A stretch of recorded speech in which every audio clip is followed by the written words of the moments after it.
Welcome to Pakistani real reaction. तो कैसे हैं आप सब? उम्मीद है आप सब बढ़िया होंगे, मजे में होंगे और इंजॉय कर रहे होंगे। मेरा नाम है मुदस्सिर, मैं हूं मुबश्शिर। सो गाइस, आज की वीडियो काफी ज्यादा इंटरेस्टिंग किस्म की होने लगी है।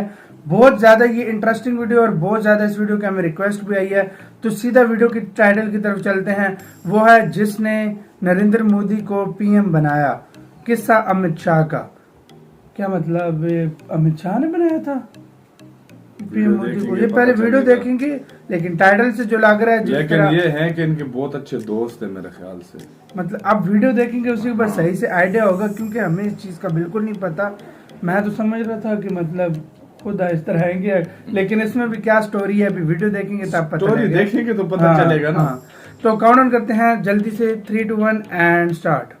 मार्च 2014 लोकसभा चुनाव से ऐन पहले दिल्ली में चुनना पड़ता है ना कि कौन कैंडिडेट होगा। बैठक चल रही थी। इस बैठक के कई मुद्दों में से एक मुद्दा ये था कि भाजपा के पीएम उम्मीदवार नरेंद्र मोदी को किस जगह से चुनाव लड़वाया जाएगा। इस पर भाजपा के तत्कालीन अध्यक्ष राजनाथ सिंह ने सुझाव देते हुए कहा कि नरेंद्र मोदी को बिहार के पटना से चुनाव लड़ाना चाहिए। तभी बैठक में एक सधी हुई आवाज ने इस सुझाव पर असहमति जताते हुए कहा कि नरेंद्र मोदी यूपी से चुनाव लड़ेंगे। यूपी से? राजनाथ सिंह ने उस शख्स के सुझाव को नकारते हुए कहा कि वो भाजपा के अध्यक्ष हैं और वो यूपी से चुनाव लड़ते आए हैं।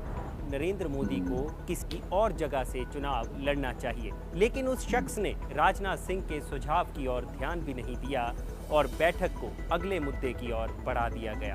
बैठक खत्म होने के बाद उस शख्स ने जाते जाते राजनाथ सिंह को फिर से उस सुझाव पर गौर करने के लिए कहा। वो शख्स आमतौर पर किसी भी तरह का समझौता करने का आदी नहीं था और ये उसका कोई दंभ भी नहीं था। वो पहले से इस बात का निष्कर्ष निकाल चुका था कि अगर यूपी में जाति और धर्म के जाल को काटना है तो पीएम उम्मीदवार नरेंद्र मोदी को यूपी से ही चुनाव लड़वाना होगा। लेकिन उस शख्स के बार बार कहने पर राजनाथ सिंह को इस बात के लिए राजी होना ये तो चुनने वाले थे लगता है। नरेंद्र मोदी ने यूपी के वाराणसी से चुनाव लड़ा। उसके अच्छा, मोदी जी मैं पहले समझा गुजरात से था, लेकिन यूपी से लड़े। न मुझे किसी ने भेजा है न मैं यहाँ आया हूँ, मुझे तो माँ गंगा ने बुलाया है। लेकिन वो शख्स आखिर था कौन? वो थे भारतीय राजनीति के चाणक्य कहे जाने वाले अमित शाह। वो अमित शाह जिन्होंने मोदी को पीएम मोदी बनाया। वो अमित शाह जिनके काल में भाजपा ने जीत के सारे रिकॉर्ड तोड़ डाले। वो अमित शाह जिन्होंने भाजपा के मेंबर्स की संख्या 2 करोड़ से 11 करोड़ तक पहुंचा दी। 2 करोड़ से 11 करोड़? इतनी पावर इनके पास भाई। 10 करोड़ 43 लाख, मतलब इतने सदस्य अब तक बन चुके हैं। लेकिन अमित शाह आखिर अमित शाह बने कैसे? नमस्कार, मैं हूं भूपेंद्र सोनी और आज हम किस्सा आज तक राजनाथ सिंह के पहले चूज करने वाले। हाँ, मतलब चूज करने वाले ये 2 शायद हो। हाँ भाई, तभी इन्होंने उसकी नहीं सुनी और वो नहीं इनकी सुन रहे थे। मुंबई में एक गुजराती कारोबारी अनिल चंद्र शाह के घर जन्मे अमित शाह ने अपनी जिंदगी गुजरात के 16 बरस गुजरात में अपने पैतृक गांव मानसा में ही बिताए। मानसा में ही उन्होंने अपनी शुरुआती पढ़ाई भी की। मानसा के आरबीएलडी स्कूल में उनके साथ पढ़ने वाले उनके सहपाठी सुधीर बताते हैं कि अमित शाह ने 7वीं कक्षा में पहली बार मॉनिटर का चुनाव लड़ा था, जिसमें उन्हें 50 बच्चों में से 75% वोट मिले थे। ये अमित शाह के जीवन का सबसे पहला वोट मतलब क्लास में था। और सहपाठी बताते हैं कि अमित शाह में गजब की प्रतिभा थी। वो एक जादूगर की तरह किसी के भी गुणों को पहचान लेते थे और वो जिस भी लक्ष्य को प्राप्त करने की एक बार ठान लेते थे उसे प्राप्त करके ही रहते थे। खैर, 16 साल की उम्र में अमित शाह मानसा से अहमदाबाद आ गए, जहां उन्होंने आरएसएस ज्वाइन कर ली और आरएसएस की ही एक इकाई एबीवीपी यानी अखिल भारतीय विद्यार्थी परिषद के साथ जुड़कर काम करना शुरू कर दिया। और महज 2 साल में ही अमित शाह को एबीवीपी की गुजरात इकाई का संयुक्त सचिव बना दिया गया। 1980 का दशक मतलब शाह लीडर ना? की जिंदगी के लिए काफी मायने रखता है। यही वो दशक था जिसमें शाह ने अपनी धार्मिक और राजनीतिक जमीन तैयार करनी शुरू की थी। आरएसएस के साथ साथ उस वक्त शाह का झुकाव एक संत की तरफ भी था, जिनका नाम था स्वामी वामदेव। पश्चिमी यूपी के रहने वाले वामदेव स्वामी वैष्णवी वामदेव। परंपरा के संत थे। वामदेव उन 5 महंतों में से एक थे जिन्होंने अयोध्या में राम मंदिर के लिए सबसे पहले मुहिम छेड़ी थी। अमित शाह ने वामदेव से ही हिंदुत्व के सारे गुण सीखे हैं। वामदेव के ही कहने पर मतलब अमित ये शाह इनके ने गुरु थे, पहली हाँ बार भाई। साल 1986 में हरिद्वार में हुए कुंभ में हिस्सा लिया था। अच्छा, पहले ये हरिद्वार कुंभ में हिस्सा लिया था। उस कुंभ के दौरान वामदेव हर सुबह अमित शाह को किसी न किसी महंत के पास भेजते थे। अमित शाह उस महंत के पास जाते और उनके साथ कुछ समय बिताते।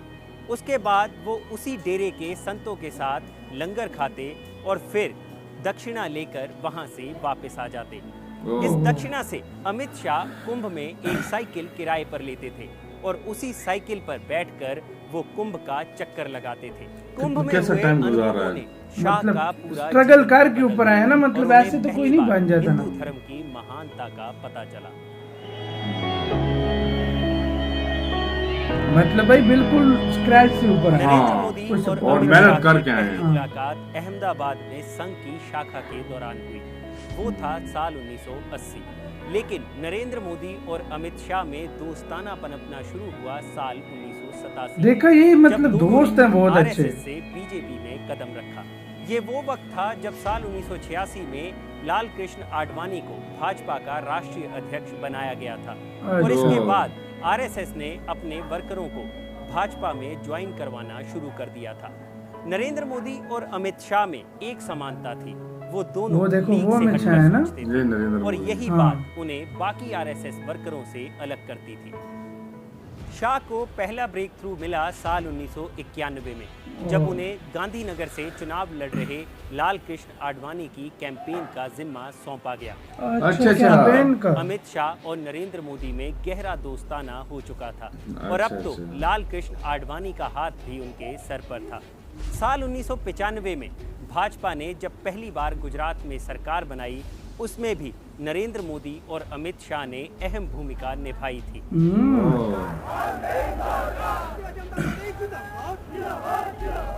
उस वक्त कांग्रेस का रूरल गुजरात में काफी अच्छा होल्ड था, लेकिन इसी होल्ड को तोड़ने के लिए मोदी और अमित शाह ने एक नई योजना बनाई। उन्होंने हर गांव में मुखिया के बाद दूसरे नंबर का प्रभाव रखने वाले इंसानों को जोड़ना शुरू कर दिया। मतलब ऐसे मुखिया में के इन बाद दोनों वाले ने का? 8000 के करीब ऐसे लोगों का नेटवर्क तैयार किया जो गुजरात के गांव में मुखिया का चुनाव हार चुके थे। उनके ओह, इसी मतलब गुजरात सेकंड लोगों को में पहली बार भाजपा को सत्ता में बैठा दिया। मतलब बीजेपी सत्ता में आ गई। हाँ भाई, गुजरात इसके में। बाद साल 1995 में ही शंकर सिंह वाघेला के साथ मोदी के मतभेदों के चलते नरेंद्र मोदी को नेशनल सेक्रेटरी बनाकर गुजरात से बाहर दिल्ली भेज दिया गया और ओह। अमित शाह वहीं गुजरात में रहकर भाजपा के संगठन को मजबूत मतलब ये शुरू से साथ थे दोनों। अमित शाह ने सक्रिय राजनीति में कदम रखा साल 1997 में, जब उन्होंने गुजरात की सरखेज सीट से अपना पहला विधानसभा चुनाव लड़ा। कहा अच्छा। जाता है कि अमित शाह को टिकट दिलवाने में मोदी का काफी बड़ा योगदान था। अच्छा, लेकिन दोनों अमित एक शाह दूसरे के लिए मोदी करते के रहे। पीछे कंधे से कंधा लगाकर हर जंग में उनके साथ खड़े रहे। साल 1998 में दोनों जब एक दूसरे की केशुभाई हेल्प करते पटेल रहे। दोबारा गुजरात के मुख्यमंत्री बने और उन्होंने मोदी से कन्नी काटनी शुरू कर दी, तब भी अमित शाह बीजेपी के अकेले हैं। ऐसे नेता थे जो नरेंद्र मोदी के पीछे इस जंग में चट्टान बनकर खड़े मतलब रहे। अकेले? वो अकेले ही मोदी के लिए गुजरात में सकारात्मक माहौल तैयार कर रहे, जिसके चलते साल 2001 में नरेंद्र दामोदर दास मोदी पहली बार गुजरात के मुख्यमंत्री बने। सीएम बने। ओह, मतलब इसमें बहुत बड़ा हाथ जाता है अमित शाह को भी। हाँ भाई, इसके बाद साल 2002 में अमित शाह की मेहनत रंग लाई, जब उन्हें गुजरात सरकार में होम मिनिस्टर और ट्रांसपोर्ट एंड लॉ मिनिस्टर बनाया गया। इसके बाद होम शाह ने मिनिस्टर, कभी जिस तरह अभी पीछे पूरी मुड़कर कंट्री नहीं के होम देखा। मिनिस्टर हैं। वे धीरे धीरे भारतीय राजनीति में सफलता की सीढ़ियां चढ़ते चले गए। 2006 में गुजरात चेस एसोसिएशन के अध्यक्ष बने। फिर साल 2009 में गुजरात क्रिकेट एसोसिएशन के उपाध्यक्ष के तौर पर भी सेवाएं दी। अमित शाह ने मतलब यहाँ भी गुजरात नए तक ही नियम थे कानून पहले, हाँ? बनाए। पहले 24 रणजी मैच खेलने वाले खिलाड़ी को ही बीसीसीआई की ओर से पेंशन मिलती थी, लेकिन अमित शाह ने एक नया रूल पास करवाया, जिसके तहत अगर कोई खिलाड़ी गुजरात के लिए एक भी रणजी मैच खेल लेगा तो उसे ताउम्र पेंशन दी जाएगी। लेकिन शाह के राजनीतिक करियर में मुश्किलें आनी शुरू हुई साल 2010 में, जब सीबीआई ने उन्हें 2005 में हुए सोहराबुद्दीन शेख एनकाउंटर केस में गिरफ्तार कर लिया। उस वक्त अमित शाह को 3 महीने तक जेल में रहना पड़ा था और जब उन्हें जमानत मिली तो इस शर्त पर कि वो 2 साल तक गुजरात नहीं जा सकते। लेकिन अमित शाह तो अमित शाह ठहरे। उन्होंने उन 2 सालों में भी दिल्ली में रहकर पार्टी के बड़े नेताओं के साथ अपने संपर्क बनाने शुरू कर दिए और फिर आया साल 2013। फिर कैंपेन चली। 2014 में लोकसभा चुनाव थे और पिछली बार के 2 लोकसभा चुनावों में करारी हार के बाद भाजपा इस बार कोई मौका हाथ से गंवाना मतलब नहीं दो चाहती। जो और अमित कंट्री के शाह पीएम ये के अच्छे सुबह से जानते थे कि पार्टी के पास नरेंद्र मोदी की मजबूत छवि जैसा और कोई नेता नहीं है। इंडिया टुडे के मैनेजिंग एडिटर राहुल कंवल बताते हैं कि 2013 में जब मोदी को बीजेपी की इलेक्शन कैंपेन कमेटी का चेयरमैन चुना गया, उस दिन उनकी मुलाकात गोवा में अमित शाह से हुई। तब शाह ने उनसे कहा कि हमारा नेशनल प्लान तैयार है और हम इसी दिन का इंतजार कर रहे थे। शाह ने 2014 के लोकसभा चुनाव में पार्टी महासचिव के तौर पर काम किया और उन्होंने उत्तर प्रदेश में वो कर दिखाया जो किसी ने सपने में भी नहीं सोचा था। उत्तर उस प्रदेश चुनाव में में यूपी ने भाजपा की झोली में 80 में से 73 लोकसभा सीटें डाल दी, ओ तेरी 80 में से 73। जिसके चलते 2014 के लोकसभा चुनाव में भाजपा अकेले अपने दम पर 282 सीटें जीतने में कामयाब रही और नरेंद्र 282 मोदी सीटें? ने देश हाँ। के 15वें प्रधानमंत्री के तौर पर शपथ ली। मैं नरेंद्र दामोदर दास मोदी ईश्वर की बहुत सपोर्ट दिखाया इन्होंने यार। बहुत ज्यादा। असल में शाह ने 2014 के चुनाव में टेक्नोलॉजी का भरपूर प्रयोग किया। उन्होंने सोशल मीडिया पर वोटरों को पकड़ने के लिए लखनऊ कार्यालय की काया ही पलट दी। शाह ने IT सेल का गठन किया और बीजेपी के इस वॉर रूम में एक कॉल यूपी सेंटर बहुत भी बनाया इम्पोर्टेंट गया। वैसे बहुत स्टेट है important ना। है। बहुत बड़ा पूरा बहुत सीट्स हैं इसके, है ना? कार्यक्रमों की 80 जानकारी सीट्स हैं। लेते थे हाँ। और इस सेंटर के जरिए भाजपा ने 20,000 से अधिक नए कार्यकर्ताओं को भी जोड़ लिया। इस वॉर रूम को चलाने में मदद करने के लिए आरएसएस से आने वाले सुनील बंसल ने बताया कि अमित शाह ने साफ कह दिया था कि पार्टी वर्करों को अपनी बात सुनाने के लिए घंटों नेताओं का इंतजार ना करना पड़े। इसके लिए बूथ लेवल पर कार्यकर्ताओं को फोन दिए गए, जिनसे रोज शाम को रिपोर्ट लेकर बंसल को दी जाती थी और आगे बंसल वो रिपोर्ट अमित शाह मतलब को वर्कर रोजाना की देते थे। रिपोर्ट, हाँ, सारी। इसके जरिए ही कार्यकर्ताओं को चौकस रखने में मदद मिली, जिससे भाजपा ने यूपी के आम वोटरों तक अपनी पहुंच बना ली। मतलब 2 हाईएस्ट पोजीशन पहले 2014 में ही 3 बंदों अमित की शाह थी। ने बैकरूम से निकलकर फ्रंट पर खेलना शुरू कर दिया और महज 49 साल की उम्र में अमित शाह बीजेपी के सबसे युवा अध्यक्ष बनकर उभरे। शाह के युवा बीजेपी सबसे अध्यक्ष मतलब बनने ये के साथ young है आरएसएस ये। के काडर की बीजेपी में एंट्री होनी शुरू हो गई, फिर चाहे वो अच्छा, ये आरएसएस सबसे के young है कृष्ण उनमें। गोपाल हों या फिर राम माधव। अमित शाह ने इस बात को सुनिश्चित किया है कि भाजपा और संघ में तालमेल बना रहे। शाह ने 2014 के बाद इस बात को सुनिश्चित करने की कोशिश की कि पार्टी में ज्यादा उम्र के नेताओं को धीरे धीरे रिटायरमेंट दी जाए और नई युवा टीम तैयार की जाए। शाह कड़े फैसले लेने से कभी पीछे नहीं हटते, जिसकी पहली मिसाल देखने को मिली साल 2014 में हुए हरियाणा और महाराष्ट्र विधानसभा चुनावों में, जहां शाह ने भाजपा को क्षेत्रीय पार्टियों महाराष्ट्र में शिवसेना और हरियाणा में हरियाणा जनहित कांग्रेस से अलग होकर चुनाव लड़ने का फैसला लिया और दोनों राज्यों में पहली बार बीजेपी की सरकार बनी। इसके बाद अमित शाह और मोदी की जोड़ी का करिश्मा बादस्तूर जारी रहा। उधर साल 2016 में अमित शाह को सोहराबुद्दीन एनकाउंटर केस में सुप्रीम कोर्ट से क्लीन चिट भी मिल गई। वो जो इनकाउंटर तो सुप्रीम 2017 कोर्ट में तक चला अमित था। शाह को यूपी विधानसभा चुनाव की कमान भी सौंपी गई और रिजल्ट तो जैसे पहले से ही हर कोई जानता था।